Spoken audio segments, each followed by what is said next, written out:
Drew Schlosberg Spotlight on the Community Show, amplifying the voices of social impact organizations, entrepreneurs, local nonprofits, and other community champions who shape the culture, creativity, and connectivity of San Diego. Brought to you by Mission Fed Credit Union, bringing good things to San Diego for over 60 years.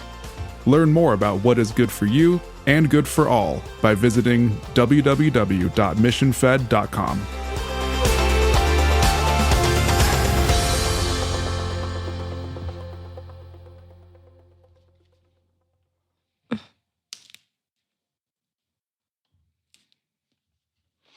Welcome to another episode of Drew Schlosberg Spotlight on the Community on Cloudcast Media, brought to you by Mission Fed Credit Union, doing amazing things for San Diego for over 60 years. And if you have been listening to the show for the 18 years that Drew has been running, it is the longest running community podcast in the United States. Then you'll recognize immediately that I am not Drew Schlosberg. I am, in fact, Charles Parisi, the CEO of Cloudcast Media, getting an opportunity here today to fill in for Drew.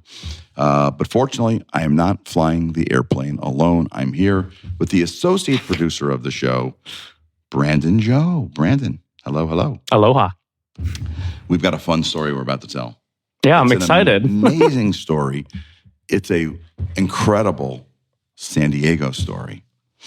And we're here today with Maritza Gomez and Dahlia Sandoval, two native San Diegans who are currently doing amazing things for the community they grew up in here in San Diego, with the UCSD Moores Cancer Center as part of the community outreach and engagement team. Maritza and Dahlia, welcome to Spotlight. Thanks for having us. Yeah. Good morning. Good morning. The two of you deserve a spotlight. Let me come right out and say that because you're amazing. Now, for the audience, let me just share a little background here because I have the privilege of working with these two amazing young women at the UCSD Moores Cancer Center on a program called The Science Of. It's a podcast where students from the Jackie Robinson YMCA cluster schools have an opportunity to come up to campus at the Moores Cancer Center, interview an amazing array of scientists. And so, Maritza and Dahlia, thank you, because we've had amazing scientists on this show. Yeah, it's sort of surreal how much time has gone by since we started it. And I actually joined the COE team when that podcast was first starting and was relocating back to San Diego and very much trying to get into the groove of things, and met Charles and was bombarded by his charisma. And that sounds about right. Yeah, I'm sure we've all had that experience. Mm-hmm. And he was like, "Who are you?" And I was like, "I don't know who I am just yet." But since then, we've filmed over 20 episodes and have had an array of scholars join us, not only from the Cancer Center, but from also our consortium partner, SDSU. So. It's incredible. I was just, we just, as you know, Maritza, another episode just dropped on, I think yesterday, and it was with Dr. Gur Cohen, stem cells. And boy, oh boy. But I just want to say to you and the team, what an incredible opportunity for young students to sit down with these unbelievable scientists. We've had pancreatic cancer, one of the leading pancreatic cancers. We've done vaping. We've done so many topics. Mm-hmm. And it's incredible because the two of you are doing amazing work. And of course, Margot and the entire team at the Cancer Center. But this episode is really about you because I was blown away. And I remember your first day, said, "You're awful quiet. You didn't say anything."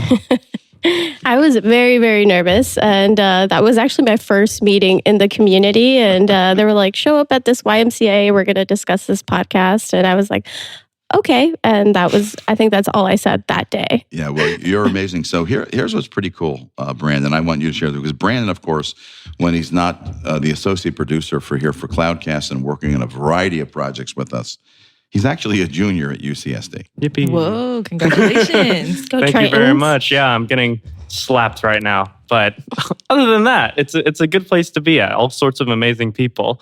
Although I'm not convinced you actually attend any classes at UCSD. And you might be right about that. but I do get to meet the amazing people on campus, and that's what I think is the most important thing. So here's what's cool about this story, and it's an amazing story, and I'm going to make sure that the superintendent of your school district hears this episode, because the two of you are incredible. So we were all chatting when we were recording one of the episodes, and I said, so how did the two of you meet? And I think that essentially, Dahlia, the comments, well, we went to the same high school. I said, okay, well, that's kind of interesting. But yeah, you didn't really know each other in high school. And then Dahlia let something slip that I knew I had to jump on. It's one of my favorite fun facts. She said, well, everyone knew Maritza, but she didn't really necessarily know me. That's correct. So why is it? So first of all, where did the two of you grow up here in San Diego? Take it away, boss. I was actually born in Coronado and raised in Imperial Beach, so very South County. And when I was in middle school, my parents actually bought a house in San Ysidro. So that's the southernmost city or area of the county that you can hit before you hit Tijuana. And it's the most crossed border in the Western Hemisphere, if anybody didn't know that. So there's a lot going on over there, and was a South County kid and very much lived in my bubble, and and ended up at San Ysidro, although I thought I was not going to go there. And all of my siblings had gone to Mar Vista, which is in Imperial Beach. Yep. So I was devastated, to say the least, but it ended up working out for the best, I'd say. San Ysidro High. And then how about you, Dahlia? Similarly, I was also a South County baby. I was born in Chula Vista. Lived in San Diego my entire life, had a lot of family in Tijuana, so I would be one of the kids that crossed the border constantly. So I had the privilege of seeing what life was like on both sides, which is a unique perspective, and really started to form a lot of my core beliefs about how to approach, community building and all that stuff. So always in the South, always similarly in this bubble of, it really is like a melting pot of so many different communities down there, but, primarily Latino and Hispanic. So as I got older and as I continued going in school, I kind of just chose the same path that my brothers did. And I ended up at San Ysidro High. Had a couple of opportunities to go other places, but decided, nope, I'll stay here. And then, everything ended up, like Maritza said, working out for the best. All right, so the two of you are at San Ysidro High at the same time? Yes. Okay. And then I said, okay, wow, that's so you're working together at UCSD, and I naturally assumed you were like best friends at San Ysidro High. And that's when the big reveal came. Dun, dun, dun. And I said, no, I didn't. I mean, we all knew Maritza, but I don't know that she really knew me. And I said, well, that's interesting. Why did everyone know Maritza? Now, what was your answer? Well, simply put, she was the valedictorian. And I said to you, I never knew this. It's not something that I walk around announcing, and I don't know. I feel like we did go to a pretty big high school. It was rather large. Yeah, I don't usually say that. I shake people's hands. I was the valedictorian of my high school. Nice to meet you. My name's Maritza. So it never comes to mind. Usually, people that I did go to high school with, like Dahlia, will somehow mention it occasionally, more so as a tease to be like, remember you were valedictorian? And I'm like, oh yeah, sure. How important was that to you? I certainly did work for it. I think it really goes back to the emphasis that my mother placed on education. And, I'm first generation college student, and what it meant to even go to college was still very ambiguous to me. I just know that I wanted to get there.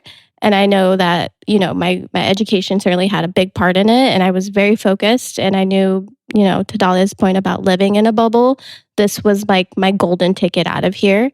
And so I really rode that train and, studied really hard. And I think to Dahlia's being modest and saying people knew who I was, because I definitely walked around and was like, if I'm going to focus on school and that's all I'm going to do. And I'm fortunate that it did get me my golden ticket out. You both mentioned South County kid, South County baby, and you mentioned that golden ticket in the bubble. Share with our listeners, tell us a little about the bubble. What is San Ysidro like? There's a part of me that says you really wanted to get out. Yes. I think to me, the biggest thing is, I grew up Mexican-American culture, and I'm one of 8 children. And everything around me was very, it was the same. And I knew there was this whole world out there. And when I was a senior in high school, we actually had a partnership with some schools in China. And I ended up going to China for 2 weeks my senior year. And that was like my first little taste of what it meant to just not only leave the county, but also leave the country and, have conversations with students. And it was a great experience, but I think it cued me up to be like, yeah, this is I need to leave. And actually we wrote essays to go to China, and my essay was all about our bubble and how I needed to get out. And my principal really liked it. And he's like, yeah, I agree. You should go on this trip. I'm so curious. It's almost embarrassing, but I'm Chinese. I've never been to China. And so learning about what's outside of the bubble, because I'm born and raised in Southern California, it does crazy things to your perspective. So just curious for you, like, what do you think were the big things you came out from that trip with? And what was the trip even like?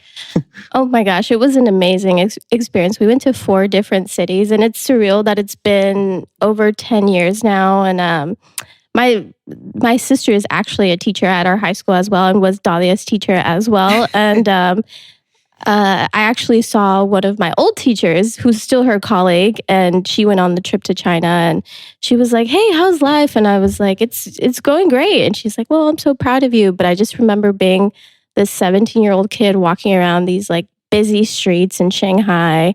And we even went to northern China. It was like negative 20 degrees there. And my eyelashes were frozen solid. But I don't remember complaining once. I was having the best time. And I still am connected to some of the students that I met there. And a lot of them actually ended up coming to college in the States and going to University of Michigan.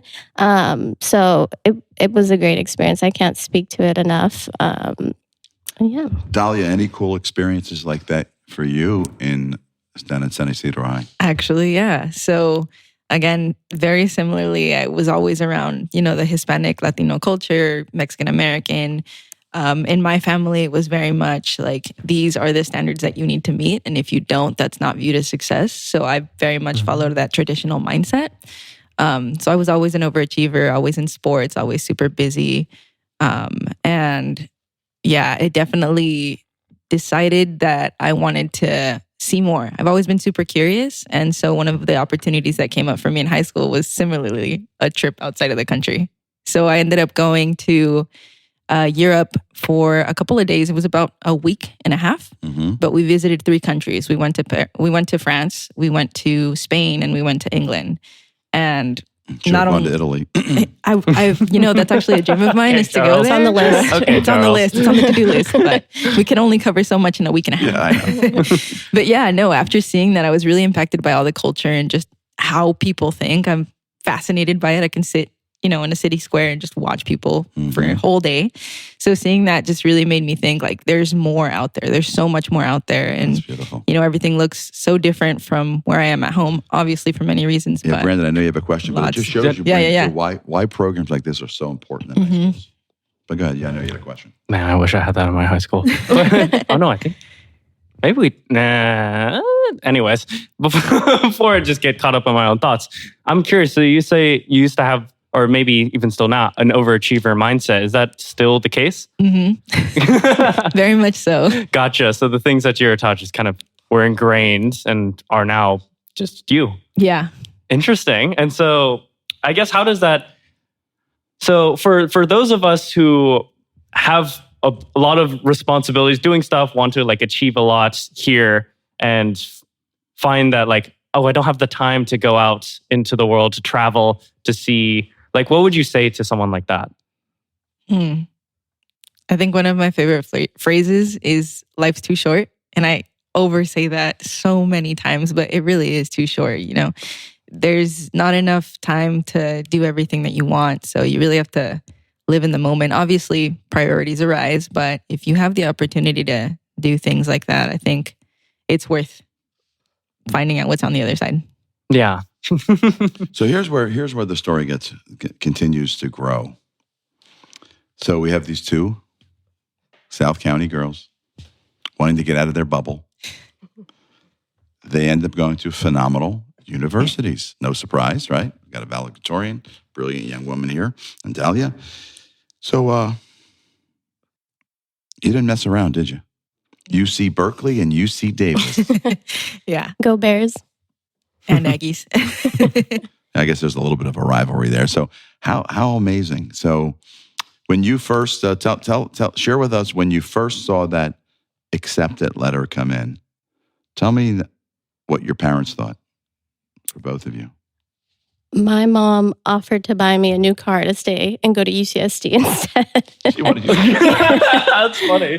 She said, let's go to a lot and you pick out, at that point, a 2014 brand new car and I will buy it for you, cash, if you stay. And I said, no, thank you. I do not want to stay. My sister is an alumni of UCSD. I grew up around campus and I remember being like 8 and being like, I don't like it here. And go Tritons, but I didn't like the feel of it. It felt like a little city and a lot of concrete. Yeah, I wanted to go somewhere where you step on campus and you know you're on campus, whether, it just a big lot, right? And I remember seeing Cal and that's what it is. Like you walk through the gates and then you're on campus and that's it. It's like an episode of Let's Make a Deal. And your mom said, behind door number 1, there's a brand new automobile if you go to UCSD. Yeah. And you said, no, thanks. I'm going to go for door number 2. Yeah. So I ended up accepting my offer to Cal and I had no family in the Bay. I don't know anybody in the Bay. And I actually had never been to the Bay. So my orientation week was me going there for the first time and saying, I hope I like it, because there's no going back. And I'm very fortunate to say that I did really like it and I stayed there a long time. Dahlia, how about you? Similar experience? Are your family happy that you were leaving or were you bribed with a new automobile? Oh, no, they were very sad. But at the same time, it's funny because the only reason that I applied to Davis itself was because it was an assignment and I needed to have one UC school on my application list. And I had zero idea where Davis was. I just said, great, that's in California. Awesome. All right. It's far enough from San Diego, but it's still within the state that I think this will be okay because most of my other schools were out of state or Cal State schools, but more north. And so when I got the acceptance, I was like, amazing, I'm going to go there. And my parents were like, what?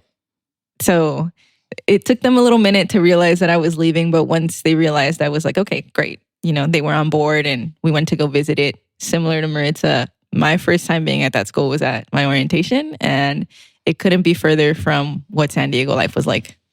Yeah, great thoughts. I'll tell you what, we're going to take a quick break.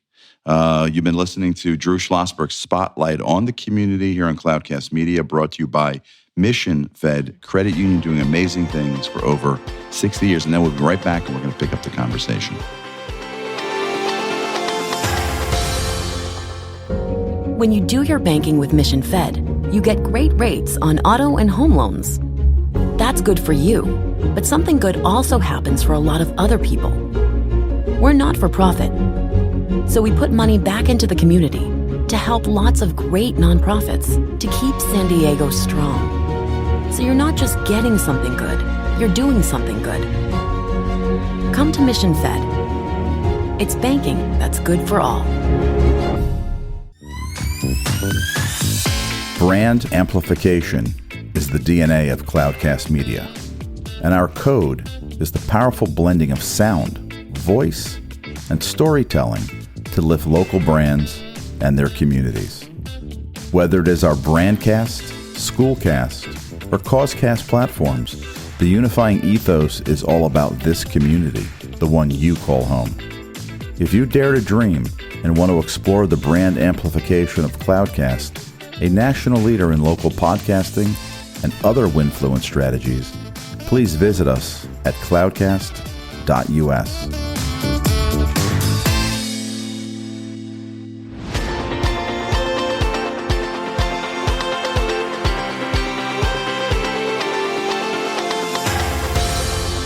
Welcome back to Drew Schlosberg's Spotlight on the Community. We're here with two amazing young leaders here in our community, Maritza Gomez, Dahlia Sandoval, who work for the UCSD Moores Cancer Center Community Outreach and Engagement Team. We're hearing this incredible story, the arc of their lives, starting in San Ysidro, heading off to college, UC Berkeley, UC Davis. And so let's pick it up from Gran. You had a question. I'm just so curious. How did you guys end up back here There you after go. all of it? Because it seems like you guys enjoyed Northern California a lot. So I'm just curious. My simple answer, life happened. So I was working, getting started in my career, figuring out what that was going to look like. I had jumped around a couple of internships and really settled down at one position. But essentially, that's when the COVID pandemic started. I had a couple of family members with some cancer diagnosis. So I ended up moving back down to San Diego to support not only my family, but really just be here at such an uncertain time. Mm-hmm. So that's how I came back. That makes sense. Mm-hmm. I was up in the Bay for just over 8 years, and I really came back just for family. Most of my siblings, I mentioned I have 8 of them. 6 of them live here, and my parents are still here. So I had been away, and sort of the guilt got to me a little bit. And I think, yes, especially within Mexican culture, family is, top of priority. And I saw my parents getting older and me still being distant. And I, was like, I think it's time to come home. But I had also built a family back in the Bay, back in Oakland. And it was a tough transition. I'm not going to lie. It was, leaving my second home. I spent all of my adult life over there up until that point. And so getting back into the groove of things, as Charles saw me my first week of work, it was a little difficult. Yeah. But I'm wondering if you managed to, when you were coming back here, did your mom offer a car again? She did not offer me a car. She said, "You work for UCSD Health now." So Oh, You lost the car deal. I lost the car deal. unfortunately, it was time sensitive. Yes, Wow. yes, it slipped up. Oh, that's Incredible. So you both you're back here in San Diego, independent tracks again. Mm-hmm. Yeah. How did you reconnect? And you're both at UCSD, the Moores Cancer Center. How did that happen? The magic of public health. Yeah, the public health world is actually quite small here. So whether you're working for an FQHC, a federally qualified health center, or a nonprofit, or UCSD Health, I feel like you're bound to cross paths, with somebody that you know. And I think that's what happened. Well, it is what happened with me and Dahlia, where we both were working at the Jackie Robinson Health Fair, put on every single month by our one of our great partners, Many Shades of Pink, and Dr. Aflalo. And she was working for Family Health Centers. And I passed by her and I was like, I think I went to high school with her. But we didn't. So she didn't remember. Yeah, well, we didn't talk in high school, but I was like, I think, sometime I wasn't going to go up to her because I'm not a fan of small talk. And it would have been like, hey, it's been 10 years. How's it going? So, but we had each other on social media. So I was like, do you go to this health fair? And then the rest kind of happened. Yeah. That's fantastic. So she recruited you over to UCSD? I sure did. And it worked. Sorry, Family Health Centers. For legal reasons, Wow. I cannot confirm or deny. No, I'm kidding. Yeah, definitely. I was, I loved the job that I did at Family Health Centers. I worked for the Special Populations Department. Shout out to Lemon Grove Plaza. But basically, I remember that I was working at Health Fair and I got this random message on Instagram, and This random message as the other side. This was the random message on Instagram. It was Maritza asking if I actually went to the health fair, and I was like, "Oh, this is a valedictorian? Yeah, I remember her." So I That's so messaged funny. back, and the rest is history from there. It turns out that I had been to that fair only a handful of times. I usually wasn't the supervisor that worked that fair, but I initially worked it at some point back in February of 2023, and I had taken a random picture, and in that picture, we later discovered Maritza's in the background. Incredible. Wow. We didn't meet until an August? absolutely incredible story. We're going to wrap up this episode in a second here. But what an amazing story. As you refer to it, the bubble of San Ysidro. Yes. You fly, UC Berkeley, UC Davis, you reconnect here in San Diego. You're both now in the world of public health with UCSD and the Moores Cancer Center. It's amazing work that you're doing. Closing comments, I'm going to pose a question to you because, Dahlia, something you wrote in your guest questionnaire about the communities you serve in public health. What are the challenges? You said something to the effect of, where would we begin? But you mentioned stigma, access, and income. Access and income, we've talked about many times. Mm-hmm. Let's talk stigma. Why did you choose that? What do you mean by that? So I think in a lot of minority cultures, I can only speak to Hispanic and Latinos, a lot of folks tend to push things off. So if there's a pain, they might not pay as much attention to it unless it's a severe pain. And usually at that point, when things get diagnosed, they're diagnosed at later stages.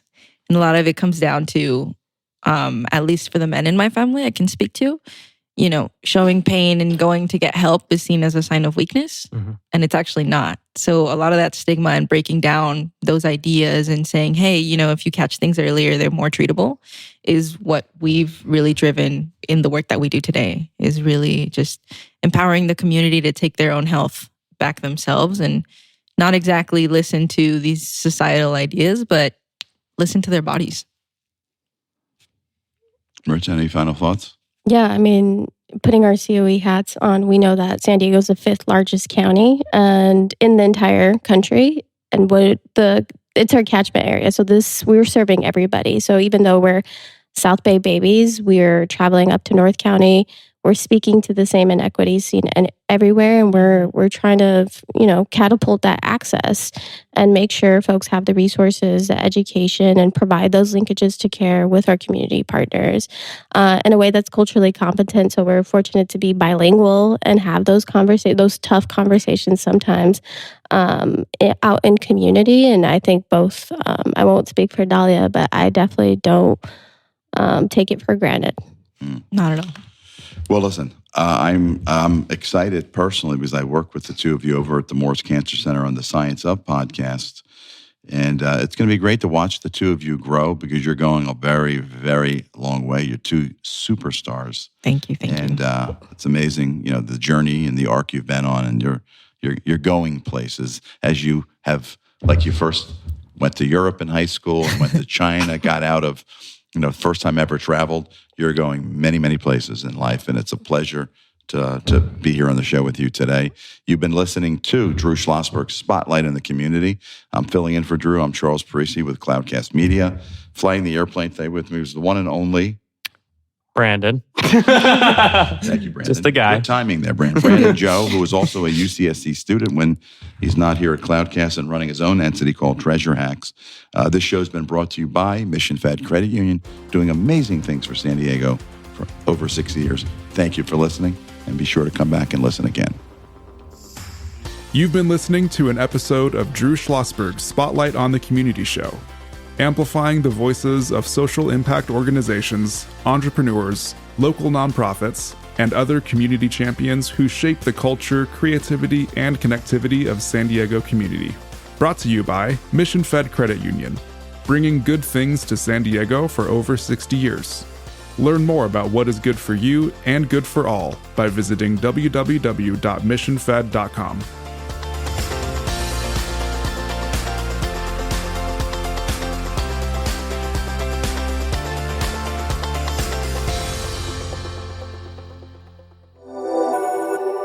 Cloudcast Media.